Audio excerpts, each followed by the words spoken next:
All right. So I just saw the drama movie. I just go back and man, I gotta say this is gonna be a.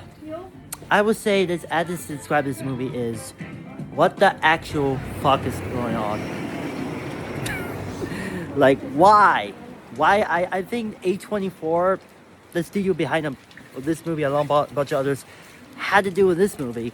Like, um, sorry about that. The reason because I know yesterday I saw the Disney Pixar film was Hoppers was pretty good. It was the best movie of for Pixar. And now today I went to see a A24 film was completely fucked up things. Like what the heck?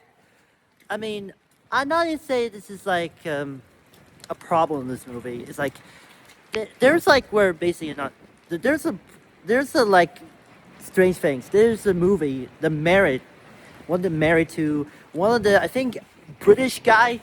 I don't know.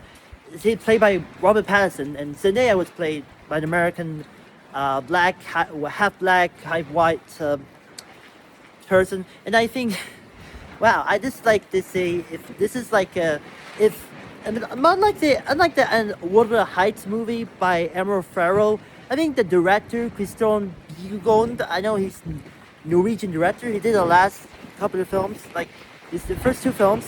First it was Norwegian film, I probably know what the name is, and of course the reason why that before that he also did the last film, Dreams and Naruto, starring Nicolas Cage. So that's a fucked up film. I mean, I mean, I was the Alien did review of that, so I love that. So wow, I mean, Nicolas Cage playing as a teacher, he did like, and also Tom Scott did of the movies based on memes. So check that out.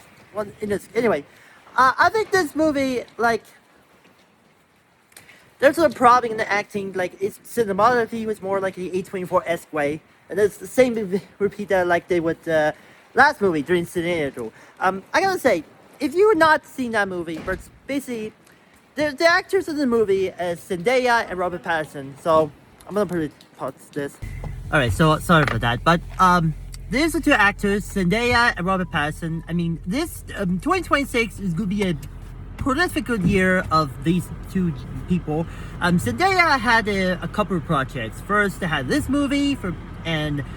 Phobia season, and then later Phobia season 3 was probably a final one, but still enough, both from A24. So yeah, after that went to the Spider-Man: The Brand New Day, was going to be a reprising probably in the last time, but I think the reason because I know the title Brand New Day, really the only missing was home in the title. That made no sense. Brand New Day home. Okay, and then later in Christopher Nolan's The Odyssey, along with Tom Holland and of course Robert Pattinson, and then went to the end, and then went to the end of the year with the Dune Part 3, which came out the same day as Avengers Doomsday. So I think this is going to be a Barbenheimer over again, but we'll see. It's Doomsday, if you will. But yeah, I think that many are like, I know there's many people calling the Zendaya fatigue, but many anti-woke grifters like calling that because Zendaya was in it. Like, I know that unlike Petro Pascal, Zendaya has to do like the movies appearing to, projects that we appear to. The drama was probably on to sex on biggest hit from A24 history after Mother Supreme. But I think I love the drama was between these two actors, and I think Zendaya was a great underrated actress, and because I think these acting careers, like younger actors, was more preferable, like Austin Butler, Margot Qualley, and J.K. Aroni, and Sydney Sweeney, along others. But I think that's not even say it's like, oh, and some British act over the car across the pond. We have Barry Keoghan, Paul Merson, Mark, whatever, Jesse Buckley, and Barry Keoghan, and a lot of others. So it's very mostly young actors, and probably much like applauding younger actors like me. So, and I even say there's some upcoming actors like he's pretty much young unknown. Like Jesse Buckley was one in example. He did won a best actress for the Oscars on Hamlet, but unfortunately it was after the Bride came out, was pretty box office failure. So probably almost ruined the career. Jesse Buckley's career, but it still works. But it got I forgot the Academy Award winner Jesse Buckley in the poster. But yeah, but also then and another person was also across the pond was Robert Pattinson. I know he's been for quite some time. He started off in the Twilight movies, and then went to the more art house boutique films like that, and then went back to blockbuster movies like Christopher Nolan's Tenet, and then Matt Reeves' The Batman, and Mickey 17 by some Korean director Bong Joon or whatever, and then I go back to indie again in Lynn Hansley's Die My Love with starring alongside Jennifer Lawrence. And this movie was, and also this movie is a mark to return. And this movie is marks that returned.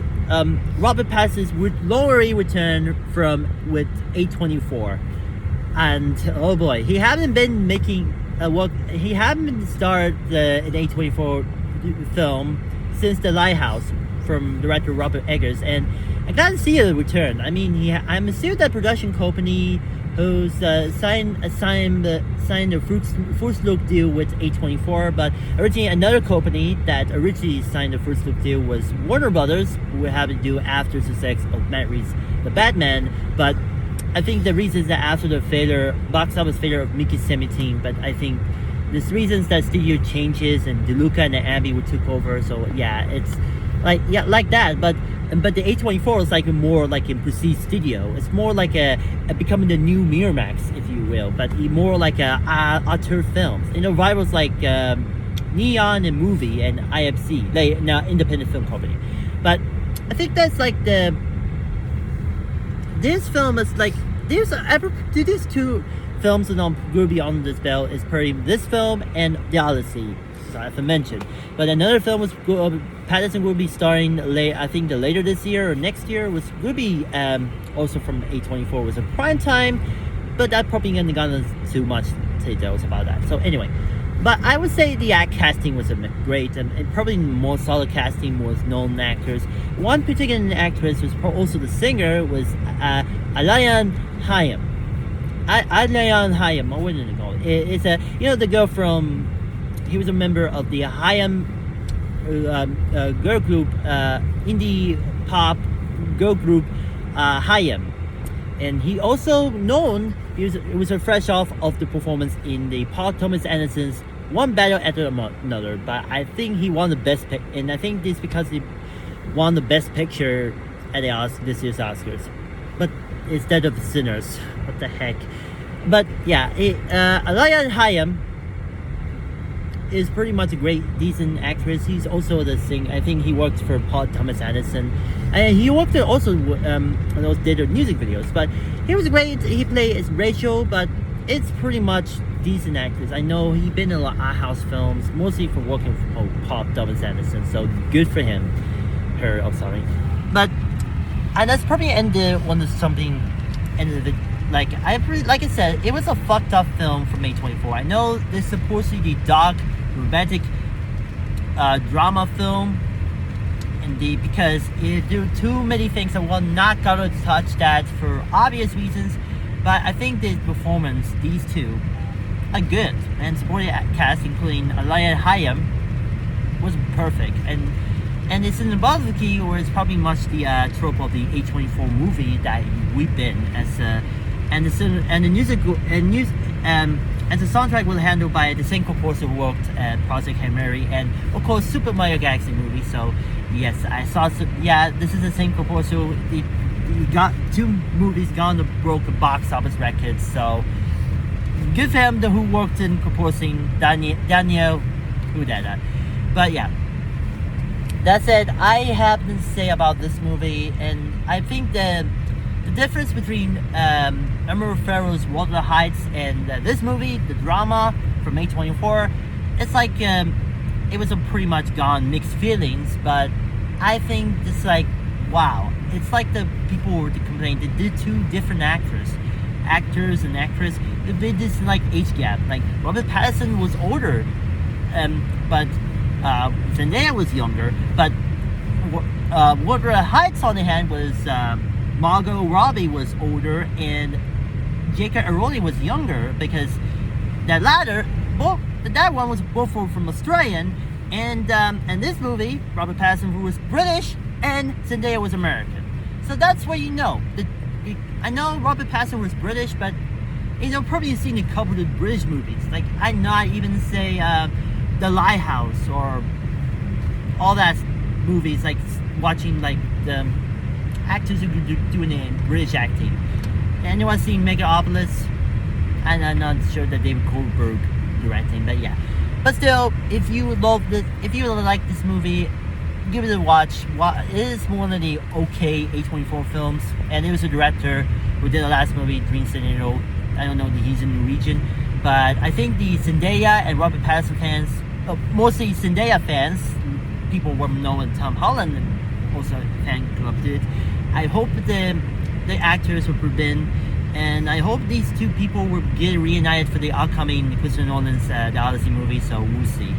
So yeah, the drama was okay. It was not as good, but holy shit, this is might be the most fucked up, dark, romantic drama film I ever seen. So yeah.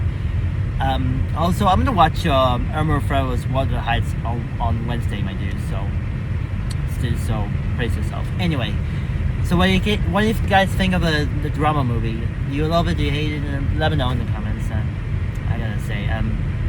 So yeah. Once again, on the last video, Happy Easter, and oh man, that's probably I think A24 would still making good movies after that, because man, this may become the new Miramax. So whoever the Daniel Cax, whoever the A24 team, I think I'm probably gonna make it a more. I hope for your season 2 it's gonna be worse than anyone calling Zendaya fatigue. A lot. All right. Anyway, until then, once again, Happy Easter, and until then, over and out. Beep.